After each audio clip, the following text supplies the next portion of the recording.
Oh, he just came out and said it. Of the California National Guard. Under Title 10 of the U.S. Code, the president has plenary authority. Stephen? He knows he Stephen? He knows what he just said. Hey, Stephen, can you hear me? It seemed, Stephen, I apologize. It seems like we're having a technical issue. Plenary authority. Plenary authority. Remember that. That's what he's claiming. At least now we know that his fear response is freeze. And if you're not sure what plenary means, I gotcha. Complete in every respect. Absolute. Unqualified. No, not that type of unqualified. Though in that case, yes. What little SS Miller is claiming here is that Trump has complete unlimited control over the military to do with it what he pleases. No. And by the way, we need to make sure that this ends up in the hands of all the state's attorneys. They need to know for all their legal battles against the White House that someone from the White House and very high up in the administration is arguing plenary authority. And the funny thing is, he immediately realizes he messed up. This whole technical difficulty thing does not make sense. That's not what happened here. Little SS Miller was talking completely uninterrupted, said a word, and then froze.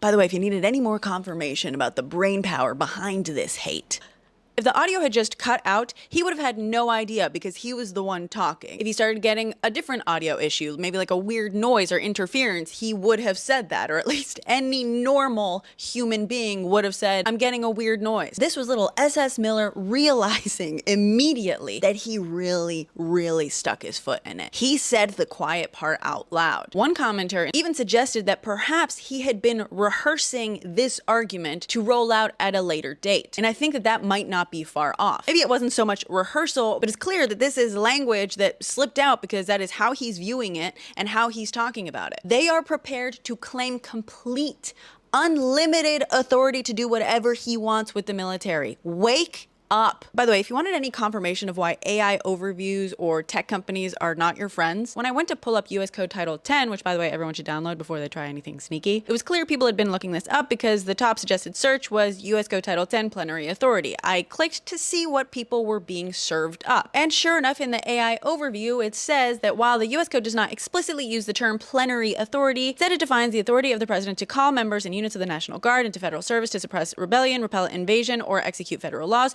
which is a form of broad or plenary power over military forces. And I think it's important that we understand what's happening here because too many people are relying on these AI overviews and ChatGPT, which by the way, you should never go to for factual answers. Plenary does not mean broad. Some people may use it that way, but it means unqualified. Absolute. And by definition, even according to this AI overview, the fact that the powers are defined and limited to specific circumstances makes them not plenary. That qualifies them. Now, can you debate exactly how broad those powers are under those specific circumstances? Sure, and they are. This is also not the only place in our legal code where these powers are defined or limited. Lastly, by the way, even if we were to just look at this statute, even if he calls the National Guard into federal service to quote unquote quell rebellion, quote, orders for these purposes shall be issued through the governors of these states. And guess what?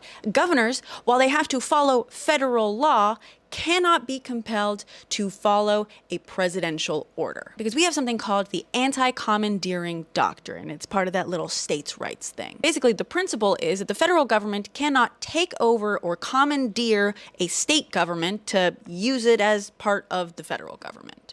Ojo, or oye, as it were. It's called a doctrine because this is Supreme Court interpretation of our Constitution. The idea that commandeering would violate the structure of federalism, which means, and yes, you already see where this is going, that the Supreme Court could in fact decide to walk that back. However, that still doesn't give the president plenary powers over the military. The good news, if you can call it that, is that number one, this isn't surprising that this is their goal. Number two, if attorneys are made aware of this, at least they can start preparing their arguments against this language that's obviously going to start being rolled out as part of some argument or another very soon. The third bit of good news is I figured out what Stephen Miller sounds like. First, what you gotta understand is that because he's trying to come off as tough and he's a widow baby, he's in a perpetual pout when he talks like this. Number two, you gotta understand that he's a California boy, so you gotta place that pout on one of the characters from SNL's The Californians. I'm totally taller than 4'10". Oh, and the last bit of good news is I'm fairly certain he had to go change his pants after that interview.